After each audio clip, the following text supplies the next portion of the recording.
ओम नमः शिवाय। आप सभी भक्तों का आपके अपने यूट्यूब चैनल MK स्टोरीज पर हार्दिक स्वागत है। आज आप सुनिए सोमेती अमावस्या व्रत कथा। एक गरीब ब्राह्मण परिवार था। उस परिवार में पति पत्नी के अलावा एक पुत्री भी थी। वह पुत्री धीरे धीरे बड़ी होने लगी। उस पुत्री में समय और बढ़ती उम्र के साथ सभी स्त्रीयोचित गुणों का विकास हो रहा था। वह लड़की सुंदर, संस्कारवान एवं गुणवान थी, किंतु गरीब होने के कारण उसका विवाह नहीं हो पा रहा था। एक दिन उस ब्राह्मण के घर एक साधु महाराज पधारे। वो इस कन्या के सेवा भाव से काफी प्रसन्न हुए। कन्या को लंबी आयु का आशीर्वाद देते हुए साधु ने कहा कि इस कन्या के हथेली में विवाह योग्य रेखा नहीं है। तब ब्राह्मण दंपति ने साधु से उपाय पूछा कि कन्या ऐसा क्या करे कि उसके हाथ में विवाह योग बन जाए।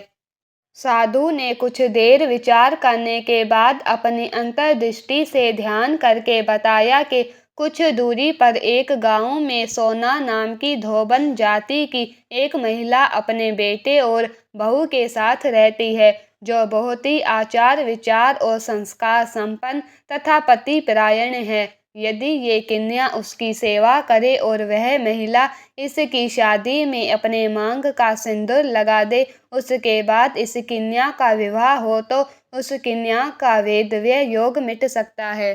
साधु ने ये भी बताया कि वह महिला कहीं आती जाती नहीं है। ये बात सुनकर ब्राह्मण ने अपनी बेटी से धोबन की सेवा करने की बात कही। अगले दिन कन्या प्रातःकाल ही उठकर सोना धोबन के घर जाकर साफ सफाई और अन्य सारे काम करके अपने घर वापस आ जाती थी।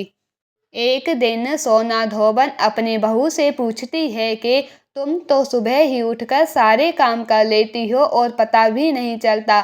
बहू ने कहा, माँ जी, मैंने तो सोचा कि आप ही सुबह उठकर सारे काम खुद ही खत्म कर लेती हो। मैं तो देर से उठती हूँ। इस पर दोनों सास बहू निगरानी करने लगी कि कौन है जो सुबह ही घर का सारा काम करके चला जाता है। कई दिनों के बाद धोबन ने देखा कि एक कन्या अंधेरे घर में आती है और सारे काम करने के बाद चली जाती है। जब वह जाने लगी तो सोना धोबन उसके पैरों पर गिर पड़ी। पूछने लगी कि आप कौन हैं और इस तरह छुप कर मेरे घर की चाकरी क्यों करती हैं। तब कन्या ने साधु द्वारा कही गई सारी बात बताई। सोना धोबन पतिपरायण थी, उसमें तेज था, वह तैयार हो गई। सोना धोबन के पति थोड़ा अस्वस्थ थे। उसने अपनी बहू से अपने लौट कर आने तक घर पर ही रहने को कहा। सोना धोबन ने जैसे ही अपने मांग का सिंदूर उस कन्या की मांग में लगाया, उसका पति मर गया। उसे इस बात का पता चल गया। वह घर से निर्जल ही चली थी। ये सोचकर के रास्ते में कहीं पीपल का पेड़ मिलेगा तो उसे भंवरी देकर और उसकी परिक्रमा करके ही जल ग्रहण करेगी। उस दिन सोमेती अमावस्या थी। ब्राह्मण के घर मिले पुए पकवान की जगह उसने ईंट के टुकड़ों से 108 बार भंवरी देकर 108 बार पीपल के पेड़ की परिक्रमा की और उसके बाद जल ग्रहण किया। ऐसा करते ही उसके पति के मुर्दा शरीर में वापस जान आ गई। धोबन का पति वापस जीवित हो उठा।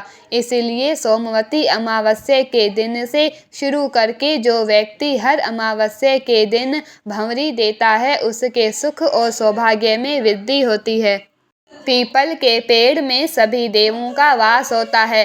अतः जो व्यक्ति हर अमावस्या को न कर सके, वह सोमवार को पड़ने वाली अमावस्या के दिन 108 वस्तुओं की भंवरी देकर सोना धोबन और गौरी गणेश का पूजन करता है, उसे अखंड सौभाग्य की प्राप्ति होती है। ऐसी प्रचलित परंपरा है कि पहली सोमवती अमावस्या के दिन धान, पान, हल्दी, सिंदूर और सुपारी की भंवरी दी जाती है। उसके बाद की सोमवती अमावस्या को अपने सामर्थ्य के हिसाब से फल, मिठाई, सुहाग सामग्री, खाने की सामग्री इत्यादि की भंवरी दी जाती है और फिर भंवरी पर चढ़ाया गया सामान किसी सुपात्र, ब्राह्मण, ननंद या भांजे को दिया जा सकता है। ये ध्यान रखें, ये भंवरी का सामान अपने गोत्र या अपने से नमन गोत्र में दान नहीं देना चाहिए। जय भोलेनाथ। सोमेती अमावस्या की इस कथा के पाठ से अखंड सौभाग्य का आशीर्वाद मिलता है। उम्मीद है कि ये वीडियो आपको पसंद आई होगी। अगर अच्छी लगी है तो वीडियो को लाइक, शेयर एंड सब्सक्राइब अवश्य करना, ताकि इसी तरह की पौराणिक कथाएं आप हमारे चैनल पर लगातार सुन सकें।